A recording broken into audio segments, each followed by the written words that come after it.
you're originally from Cairns. What I want to know is, you're obviously from Queensland, the heartland of rugby league, the blood and soul of rugby league. Anyone from New South Wales who says otherwise, buddy, you can stop talking. The home of the bloody rugby league. How did you get into AFL over NRL, obviously? Yeah, well, I really wanted to play as a kid. Parents, for some reason, didn't let me. And then I just didn't worry about it and started playing basketball. And my first love was basketball. Loved it. Pretty bloody tall, mate. Well, be a professional basketball player. And then I sort of started playing footy about when I was 14, 15, and really having a crack at it when I was around 14, 15. And basically that took me to Brisbane with my brother, and then got picked up by the Gold Coast after that. So I always wanted to play league, but I just didn't quite get there. At any point before coming to the AFL, did you feel like it was a disadvantage that you were playing at what age was it? Sorry, 14, 15? 14, 15. 14, 15, something 14, like that. 15. Did you feel like starting up at that age rather than having your whole life playing that one sport that you had a disadvantage, or did you feel complete belief in yourself and you could prove everyone wrong? That's a good question. I don't know. I don't think I really thought about it. I thought I always thought I was good enough to, be out there, and it didn't really, worry about who I was playing. I was just a tall, skinny kid, and just sort of run around and chasing the footy, really. And that's what I loved about football back then, is that I used to play Wednesday nights with under 18s, under 18s was Wednesday nights, under 16s was Friday nights, and then seniors was on Saturday. And I just love it because I'd just go out there and chase footy around and play footy, which is all different now. You got to zones and setups and all this sort of stuff.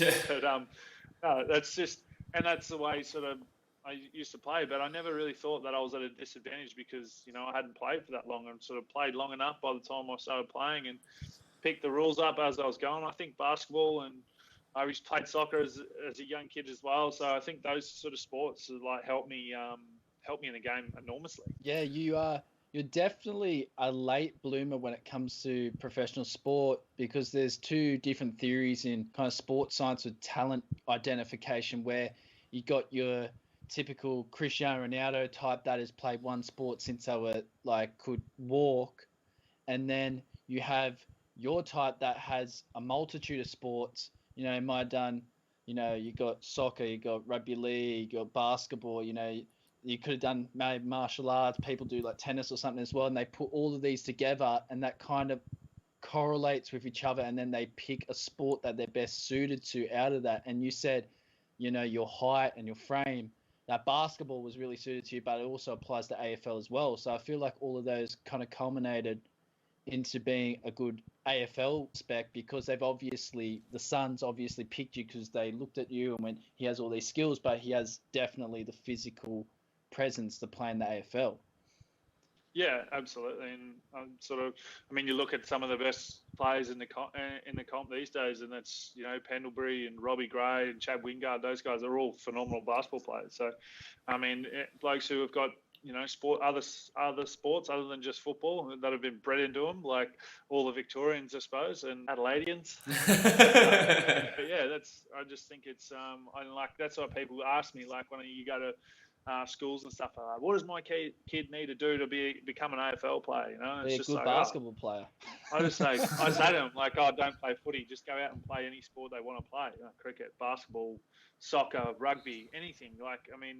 At a young age, they're going to have the talent. They're going to have the talent. They don't need to be doing weights or running laps of ovals as kids. You pick that stuff as you develop. But parents are pretty crazy these days, and they want their kids to be, the Chris Judds of the AFL, and they think they can train it into them. But it's just got to be.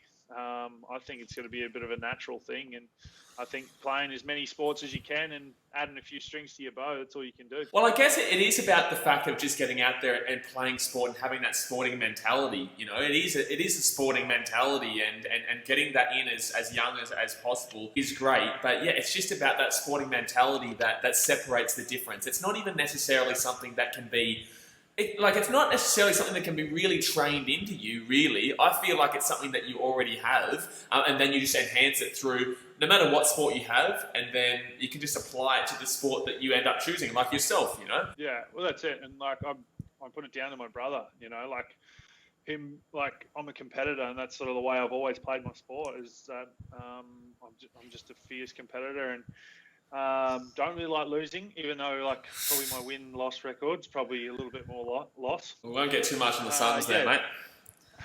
Oh, you can talk for the Titans. Hey, I'm from the Gold Coast. I'll take it. I'll lap it up for you. Right? Listen, here we go. Sport ain't their thing up there, is it? Oh, here we go. Go on, Charlie. I'm sorry, mate. I'm sorry. I had to do it. It's all right. That's what's a Gold Coast No, I just think United. that Clive Palmer ate him.